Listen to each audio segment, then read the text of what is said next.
ಧರ್ಮಸ್ಥಳದತ್ತ ಹರಿದು ಬರುತ್ತಿದೆ ಪಾದಯಾತ್ರಿಗಳ ದಂಡು. ಮಹಾಶಿವರಾತ್ರಿ ಹಿನ್ನೆಲೆ ಭಕ್ತರಿಂದ ಪಾದಯಾತ್ರೆ.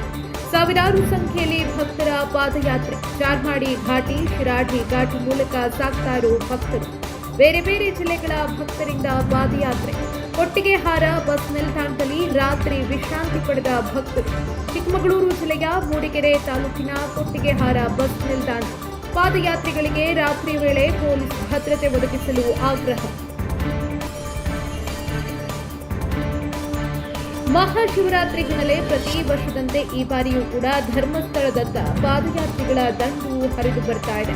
ಸಾವಿರಾರು ಸಂಖ್ಯೆಯಲ್ಲಿ ರಾಜ್ಯದ ಬೇರೆ ಬೇರೆ ಜಿಲ್ಲೆಗಳಿಂದ ಭಕ್ತರು ಧರ್ಮಸ್ಥಳದತ್ತ ಪಾದಯಾತ್ರೆಯನ್ನ ಕೈಗೊಂಡಿದ್ದಾರೆ. ಚಾರ್ಮಾಡಿ ಘಾಟಿ, ಶಿರಾಡಿ ಘಾಟಿ ಮೂಲಕ ಸಾಗ್ತಾ ಇದ್ದಾರೆ ಭಕ್ತರು.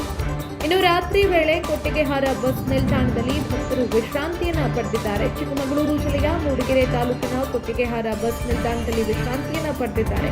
ಇದೇ ಸಂದರ್ಭದಲ್ಲಿ ರಾತ್ರಿ ವೇಳೆ ಪಾದಯಾತ್ರಿಗಳಿಗೆ ಪೊಲೀಸ್ ಭದ್ರತೆಯನ್ನ ಒದಗಿಸಬೇಕು ಅಂತ ಆಗ್ರಹಿಸಿದ್ದಾರೆ. ಪಾದಯಾತ್ರಿಗಳಿಗೆ ರಾತ್ರಿ ವೇಳೆ ಯಾವುದೇ ರೀತಿಯಾದಂತಹ ಭದ್ರತೆ ಇರುವುದಿಲ್ಲ. ರಿಸ್ಕ್ನಲ್ಲಿ ಸಂಚರಿಸಬೇಕಾದಂತಹ ಪರಿಸ್ಥಿತಿ ಇದೆ.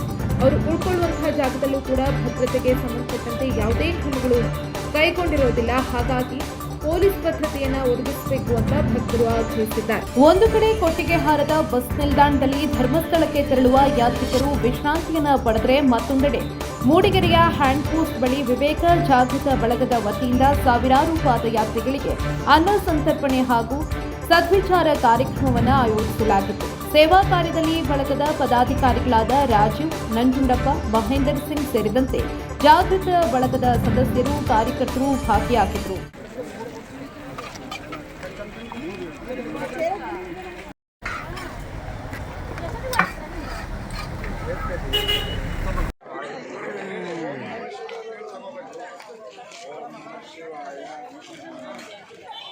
ಇದು ಪಬ್ಲಿಕ್ ಇಂಪ್ಯಾಕ್ಟ್. ಜನಶಕ್ತಿಯೇ ನಿರ್ಣಾಯಕ.